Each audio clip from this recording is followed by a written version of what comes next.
جی السلام علیکم رحمۃ اللہ، میں غلام مرتضیٰ ظفر کینیڈا سے ظفر نامہ لے کر حاضر ہوں۔ تو ناظرین کرام، کچھ پچھلے دنوں طبیعت بھی اتنی ٹھیک نہیں رہی، گلا خراب تھا، اس لیے پروگرام نہیں کر سکا۔ اور پھر کوئی ایسی صورتحال پاکستان میں ہو رہی تھی کہ وہ تماشا بڑھتا ہی جا رہا تھا، اور سوچ رہے تھے کہ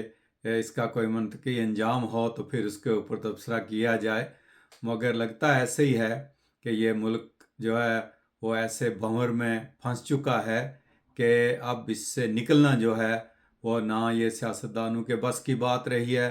نہ یہ جو ہے وہ مقتدرہ کے بس کی بات رہی ہے، نہ یہ عدالتوں کے بس کی بات رہی ہے، اور نہ یہ پارلیمنٹ یا کسی کے بس کی، نہ کسی ادارے کے بس کی بات رہی ہے۔ ہر کوئی جو ہے وہ الگ سے اپنی لڑائی لڑ رہا ہے، الگ سے اپنی کارروائیاں کر رہا ہے، کسی کو کوئی سمجھ نہیں آ رہی کہ کون کیا کر رہا ہے اور یہ کس کے حکم پر ہو رہے ہیں۔ ہر کوئی کسی نہ کسی کی طرف جو ہے وہ انگلیاں اٹھا رہا ہے، مگر افسوس یہ ہے کہ 70 سال گزرنے کے باوجود بھی نہ ہم اپنے سمت کا تعین کر سکے ہیں، نہ ہم ایک قوم بن سکے ہیں، اور نہ ہم جو ہے وہ یہ کہہ سکے ہیں کہ ہم واقعی مکمل طور پر آزاد ہیں۔ وہ ملک جس کو بڑی قربانیوں کے بعد جو ہے وہ بنایا گیا تھا، اسلام کے نام پر، کلمے کے نام پر، مسلمانوں کے نام پر، وہاں ہی مسلمانوں کے ساتھ کھلواڑ کیا گیا، اسلام کے ساتھ کھلواڑ کیا گیا اور کیا جا رہا ہے۔ وہ ملا جو کہ پاکستان کی پے کے بھی خلاف تھے، جو کہ قائد اعظم کو بھی جو ہے وہ کافر اعظم کہتے تھے، وہ آج اتنے سر پہ چڑھا دیے گئے ہیں کہ وہاں نہ چیف جسٹس جو ہے نا اس کی دال گلتی ہے، چیف جسٹس کو بھی اپنے فیصلے واپس کرنے پڑتے ہیں، کیونکہ جب آپ اپنے آئین میں اور اپنی پارلیمنٹ میں بدنیتی کی بنیاد پر اسی آئین کو جو بننے کے صرف چند مہینوں کے بعد ہی اس میں جو آپ نے دوسری ترمیم کی، اس میں ایک ایسا عمل آپ نے داخل کر دیا کہ جس میں انسانوں کو، ایوانوں کو اور لوگوں کو کسی کا مذہب، کسی کا دین جو ہے وہ اختیار کرنے کے بارے میں فیصلہ کرنے کا جو ہے وہ اختیار دے دیا گیا، کہ کسی پارلیمنٹ کو یا کسی حکومت کو یا لوگوں کے ایک جتھے کو یہ اختیار حاصل ہے کہ یہ کسی کا کیا مذہب ہے، وہ اس کے بارے میں فیصلہ کر سکتے ہیں۔ جبکہ ہمیشہ سے روایت یہی آئی ہے کہ جس بھی نبی نے، جس بھی مرسل نے جو ایک نیا مذہب لے کر آیا ہے، اس کو عوام کی اکثریت نے جو ہے وہ پسند نہیں کیا، وہ عوام کی اکثریت نے اس کے خلاف فیصلے دیے ہیں۔ آپ نبیوں کی تاریخ اٹھا کر جو ہے نا وہ دیکھ لیں کہ کسی نبی کے دور میں بھی لوگوں نے اپنے ہاتھ پھیلا کر اس کو جو ہے وہ جو ہے ایکسیپٹ نہیں کیا، بلکہ اس کو ریجیکٹ کیا، ایذائیں دیں، ہجرتیں کرنے پر مجبور کیا، اور یہی تاریخ چلتی آ رہی ہے، جس سے یہ ثابت ہوتا ہے کہ کسی کے دین کا، کسی کے ایمان کا فیصلہ عوام نہیں کرتے، لوگ نہیں کرتے، بلکہ اس دین کی جو بنیادیں ہوتی ہیں وہ خود وہ اس اسپرٹ کو وہ آگے لاتے ہیں، لوگ وہ تبلیغ کرتے ہیں، اور اس کے ذریعہ سے وہ دین جو ہے وہ پھیلتا ہے۔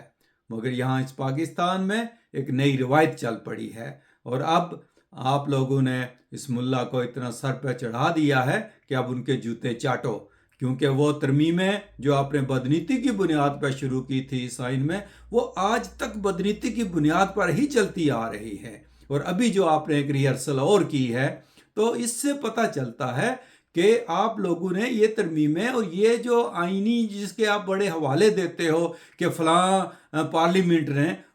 یہ فیصلہ کیا تھا، اور اس آئین کے تحت جو ہے نا کسی کو مسلمان اور کسی کو غیر مسلم قرار دیا گیا، یہ اسی طرح آپ لوگ کرتے آئے ہو، جس طرح ابھی نہ کسی کو مسودے دکھاتے ہو، نہ کسی کو بتاتے ہو کہ ہم کیا کر رہے ہیں، انگوٹھا لگوانے کی کوشش کرتے ہو، پھر ہلا ہلا کرتے ہو۔ ایک نہیں، آپ سب نے اسی طرح کیا ہے، اور شروع سے اسی طرح کرتے آئے ہو، چاہے وہ پی ٹی آئی ہو، چاہے وہ مسلم لیگ نون ہو، چاہے وہ مسلم لیگ کوئی اور ہو، چاہے وہ پیپلز پارٹی ہو، جو بھی پارٹی آئی ہے یہاں، انہوں نے کھیل کھیلا ہے اس آئین کے ساتھ، اور اب آپ نے اس آئین کا اتنا چہرہ بگاڑ دیا ہے،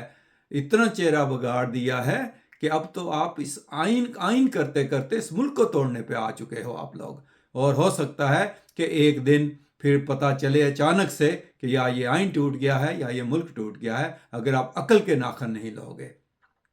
مگر ظلم دیکھیں کہ ایک طرف جو ہے وہ آپ کہتے ہو کہ آپ نے ابھی پچھلے دنوں جشن عید میلاد النبی منایا، نبی کریم صلی اللہ علیہ وسلم کی جو ہے وہ سیرت بیان کی، اور مگر اسی سیرت کے دوران، اسی عید میلاد النبی کے جلوسوں کے دوران آپ نے جا کر مسجدوں کے مینار گرائے اور قبروں کی بے حرمتی کی۔ آزاد کشمیر میں بھی احمدیہ قبرستانوں کو جو ہے وہ توڑا گیا، اور وہاں ہمارے علاقہ میں جہاں سے میرا تعلق ہے، بزرگوں کی چند قبروں کو چند شر پسند عناصر نے اور ان لوگوں نے جن کے باپ نے، داداؤں نے انہیں بزرگوں سے قرآن مجید پڑھا، اور وہ قرآن مجید اگر آپ اتنے ایک جو ہے وہ آپ کا ایمان صحیح ہے تو آپ اپنے دل پہ ہاتھ رکھ کر جا کر اپنے باپ سے یا اپنے دادا سے پوچھیں کہ یہ جن کی قبریں ہم توڑ کر آئے ہیں آج، کیا ان بزرگوں نے آپ کو قرآن مجید نہیں پڑھایا تھا؟ اور وہ کون سا قرآن مجید تھا؟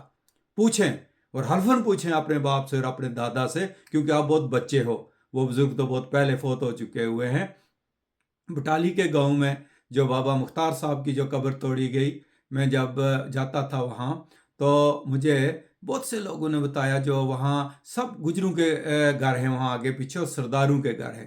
اب میں ان بچوں سے جو کہ جانتا ہوں میں کہ کون تھے جنہوں نے یہ توڑی ہیں، آپ جا کر پوچھیں اپنے بزرگوں سے کہ کیا یہ بابا مختار کا ایک ہی گھر اس پوری بٹالی میں نہیں ہوتا تھا جس سے قرآن مجید کی تلاوت کی آواز آیا کرتی تھی؟ اور کیا یہ وہی گھر نہیں تھا کہ جس نے اپنے گھر میں ایک درس کھولا ہوا تھا، جبکہ آپ کی یہاں کوئی مساجد نہیں ہوتی تھی؟ بٹالی میں، کٹھار میں، رڈ میں کوئی مسجد اس وقت نہیں ہوتی تھی۔ یہ بابا مختار صاحب کا گھر تھا کہ جہاں وہ صفیں بچھا کر وہ اور ان کی بیٹی اور ان کے بیٹے مولانا محمد حسین صاحب، یہ سب آپ کے بچوں، آپ کے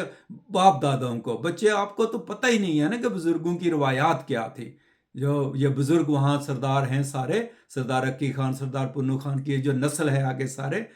ملک محمد اکبر صاحب اور باقی سارے وہاں جتنے بھی گجر برادری کے لوگ ہیں اور سردار برادری کے، آپ حلفاً اپنے بچوں کو بتائیں کہ کیا آپ نے بابا مختار سے قرآن مجید نہیں پڑھا؟ آپ کے بزرگوں نے نہیں پڑھا؟ آپ کی بچیوں نے قرآن مجید بابا مختار کی بیٹی سے نہیں پڑھا؟ اور اس وقت اگر وہ قرآن مجید پڑھاتے تھے جو آپ اپنے گھروں سے لے کر جاتے تھے وہاں ان کے گھر میں، صرف ان کے گھر میں بیٹھ کر پڑھتے تھے کیونکہ ان کو قرآن مجید آتا تھا، اور وہ پڑھاتے تھے آپ لوگوں کو، بے لوث پڑھاتے تھے، بغیر کسی معاوضہ کے پڑھاتے تھے۔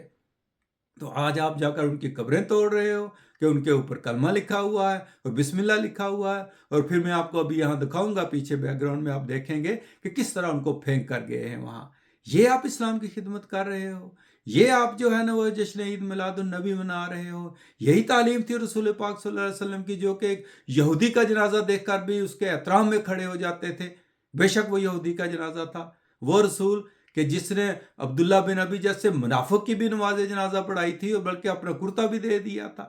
تو آپ لوگ ان کی سیرت کو جو ہے اجاگر کرنے کے لیے جلوس نکالتے ہو اور راستے میں تقریریں کرتے ہو کہ چلو ان کی قبریں توڑتے ہیں،